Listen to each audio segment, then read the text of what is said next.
Alors, directeur du design, c'est une sorte de direction artistique d'une marque automobile en quelque sorte. Donc on se préoccupe du design de toute la gamme, l'intérieur, l'extérieur, les couleurs, les matériaux, tout ce qui est interface machine, contenu des écrans maintenant, de plus en plus évidemment. Que ce soit des concept cars, des voitures de production et puis toutes les périodes d'avant-projet, de recherche qui amènent aux véhicules de production.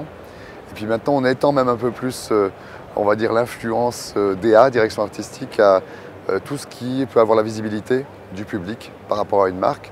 Alors le développement d'une automobile comme la nouvelle 3008, ça dure 4 ans. 2 ans de développement et 2 ans d'industrialisation. Et avant ces 4 ans, il y a la période d'avant-projet justement, de recherche sur qu'est-ce que doit être cette nouvelle voiture, quel concept va-t-on adopter sur ce nouveau modèle, quelles vont être ses grandes proportions, ses grandes cotes. Donc on définit tout ça dans cette période d'avant-projet, puis ensuite 2 ans de développement, 2 ans d'industrialisation. Donc on a commencé à réfléchir à cette voiture il y a 5 ans maintenant. Comment on peut qualifier ou expliquer le nouveau 3008? Alors d'abord, c'est un vrai SUV. On connaît le 3008 actuel qui est un crossover. Là, c'est un vrai SUV. Un SUV, ça a des fondamentaux de SUV qui le rend crédible dans son segment. C'est des grandes roues, c'est une assiette rehaussée par rapport au sol, c'est une face avant assez solide, protectrice. Il y a un effet protecteur en général sur la voiture qui est assez fort. Beaucoup de caractère, beaucoup de personnalité sur la face avant en particulier.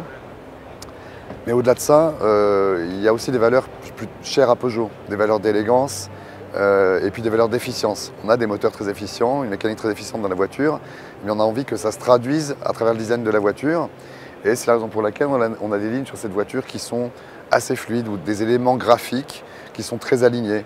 Ça peut être des plis dans la carrosserie, le phare qui s'aligne à une ligne, qui s'aligne elle-même au vitrage latéraux par exemple, de sorte que l'œil n'est jamais heurté, l'œil n'est jamais arrêté quand on observe la voiture dans la circulation, en tant que piéton ou qu'une autre voiture dans la circulation par exemple.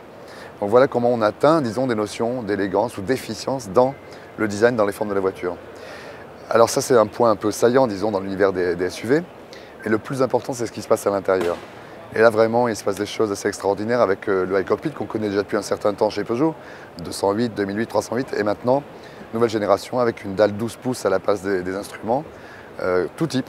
Donc 100% des clients auront cet élément face à eux. Et le iCockpit, c'est pas seulement des sensations améliorées, c'est aussi de la sécurité, c'est aussi de l'ergonomie, de notre point de vue, la meilleure. Et ça, pour les clients, c'est important. C'est important de s'asseoir dans la voiture, c'est important de rouler avec parce que c'est une autre planète par rapport à la concurrence dans ce segment. Alors oui, les réseaux sociaux, sur les réseaux sociaux, il se dit plein de choses de manière beaucoup plus directe et sans filtre.